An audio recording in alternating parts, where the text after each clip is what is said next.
হচ্ছে আজকের এই বন্ধুদের সভায় আপনারা খেয়াল করেছেন এই সংগঠনের বন্ধুদের সাথে ব্যানারটি রয়েছে। এই ব্যানারে প্রধান অতিথির কোন নাম নেই, কোন ছবি নেই।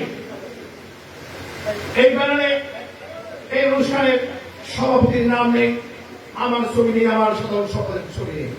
শুধু আমরা নয়, বাকি যে তিনটে সংগঠন তারাও যে কর্মসূচি করছেন, যে কর্মসূচিতে তাদের নাম নেই, ছবি নেই।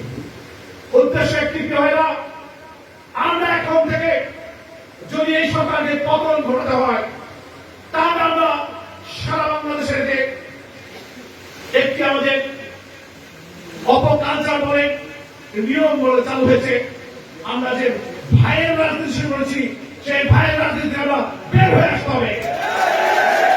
আমাদের নেতা শুধু তিনজন, সেই তিনজনের ছবি দিয়েছি আমরা। আমাদের আদর্শের জনক, মহান স্বাধীনতার ঘোষক, বাংলাদেশ জাতীয় দলের প্রতিষ্ঠাতা চেয়ারম্যান, যিনি এই বাংলাদেশের স্বাধীনতা যুদ্ধের ঘোষণা দিয়ে ঘরে বসে থাকি। আপনারা জানেন স্বাধীনতা যুদ্ধ হয়েছিল 11টি সেক্টর কমান্ডের মাধ্যমে। 11টা সেক্টর কমান্ডারে একটি কমান্ডের 11 সেক্টরের জেড ফোর্সের অধিনায়ক ছিলেন আমাদের প্রিয় জিয়া রহমান। সবগুলো সেক্টর কমান্ডাররা বাংলাদেশের যুদ্ধ পরিচালনা করেছেন। একমাত্র জিয়া রহমান ছাড়া বাকি 10টি সেক্টর কমান্ডাররা ভারতে বসে যুদ্ধ পরিচালনা করেছেন।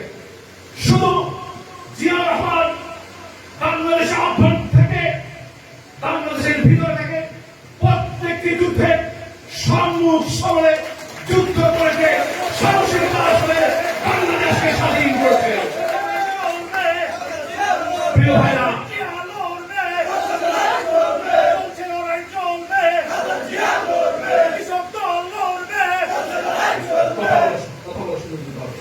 প্রিয় ভাইরা, আজকে যখন এই অবৈধ অনির্বাচিত ক্ষমতায় আপনারা দেখেছেন এমন একটি জাদুঘরী সংগঠন ক্ষমতায়, সেই সংগঠনে কোন রাজাকার প্রবেশ করলে মুক্তিযুদ্ধ বের হয়ে যায়। আর আমাদের নেতা বাংলাদেশের শ্রেষ্ঠ মুক্তিযোদ্ধা জিয়া রহমান, তাকে তারা বলেন তারা রাজাকার।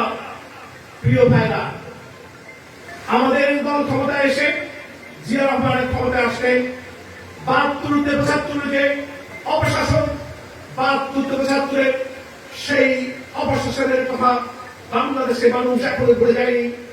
সেই সময়ের সরকার ক্ষমতায় এসেছিল মানুষের মুখে ভাত তুলে দেবে, সমস্ত মৌলিক অধিকার, অন্ন, বস্ত্র, শিক্ষা, চিকিৎসা তারা নিশ্চিত করবে।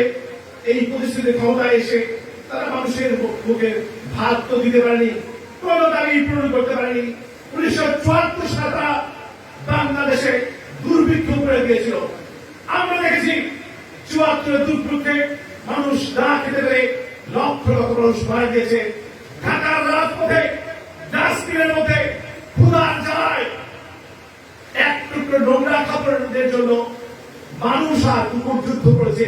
এই সরকার মানুষের মুখে, সেই সময়ের সরকার মানুষের মুখে খাদ্য দিতে পারেনি। প্রিয় ভাইরা, আমাদের প্রিয় নেতা 75-এর পরবর্তী ক্ষমতায় এসে দুর্ভিক্ষে বাংলাদেশ মাত্র 2 বছর বেলায় দুর্ভিক্ষে বাংলাদেশকে তিনি খাদ্যের স্বয়ংসম্পূর্ণ করেছেন।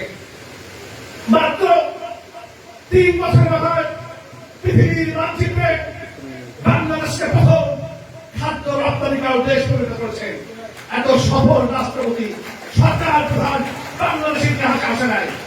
সেই নেতাকে তারা রাজাকার বলে গালি দেয়। বাংলাদেশে মাত্র কয়েকটি প্রতিষ্ঠানে তার নাম ছিল। জিয়া আন্তর্জাতিক বিমানবন্দর থেকে শুরু করে মাত্র কয়েকটি প্রতিষ্ঠানে তার নাম ছিল। সেই সকল নামকে তারা বাংলাদেশের শ্রেষ্ঠ মুক্তিযোদ্ধা, বাংলাদেশের সবচেয়ে সফল রাষ্ট্রপতি, তার নাম ইতিমধ্যে আপনারা মুছে ফেলেছেন। প্রিয় ভাইরা, আমরা বলতে চাই,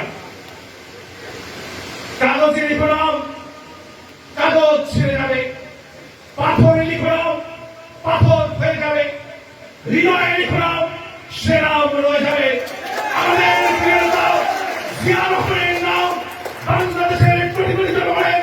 হৃদয়ে যে স্থান করছে এ সরকার হাজার বছর ক্ষমতায় থাকলেও আমাদের প্রিয় জানো বাংলাদেশের মানুষের অন্তর থেকে বুঝে ফেলতে পারবে না সরকার। প্রিয় ভাইরা, আপনারা আমাদের প্রিয় নেত্রী